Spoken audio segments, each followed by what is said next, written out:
പറയും സ്കൂൾ കാലമാണ് ഏറ്റവും നല്ല കാലം. ലാലേട്ടൻ അങ്ങനെയാണോ? ലാലേട്ടന്റെ സ്കൂൾ കാലത്തെ ഏറ്റവും നല്ല ഓർമ്മ ഏതാണ്?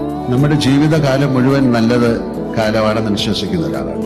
അതൊരു അങ്ങനെയല്ലേ, ഒരാള് ജനിച്ച് വളർന്ന് വയസ്സായി മരിച്ചു, അതൊരു സർക്കിളാണ്. അപ്പൊ എല്ലാ കാലത്തെയും നന്നായി വിചാരിക്കുക. പറയാറുണ്ട് സ്കൂൾ കാലമാണ് ഏറ്റവും നല്ലത്, നല്ല സൗഹൃദങ്ങളുണ്ടായിരുന്നു. അപ്പം എല്ലാ കാലങ്ങളെയും നല്ല കാലങ്ങളാക്കി മാറ്റാനുള്ളൊരു മനസ്സും ശരീരവും നമ്മൾ ഉണ്ടാക്കി. തീർച്ചയായിട്ടും നമുക്ക് സ്കൂൾ കാലം എന്ന് പറഞ്ഞാൽ അത്രയും ഇപ്പം എനിക്കറിയില്ല, ഭയങ്കര സ്ട്രെസ്ഫുൾ ആയിരുന്നു. ഞങ്ങളുടെയൊക്കെ കുട്ടിക്കാലത്ത് അത്രയും സ്ട്രെസ്ഫുൾ അല്ലായിരുന്നു കുട്ടികൾ. ഞങ്ങളുടെയൊക്കെ പഠനം എന്ന് പറയുന്നത് നമുക്ക് ഒത്തിരി ഫ്രീഡം ഉണ്ടായിരുന്നു, ഫ്രീ ടൈം ഉണ്ടായിരുന്നു, കൂട്ടുകാരുണ്ടായിരുന്നു, കളിക്കാനുള്ള സമയമുണ്ടായിരുന്നു. അതുകൊണ്ട് അതിനെക്കുറിച്ച് ഭയങ്കര ഒരു നല്ല കാലം തന്നെയാണ്. നമുക്ക് എല്ലാ കാലത്തിനെയും നമുക്ക് നല്ലതാക്കി മാറ്റിയെടുക്കാൻ സ്കൂൾ കാലം മുതൽ ശ്രമിക്കും.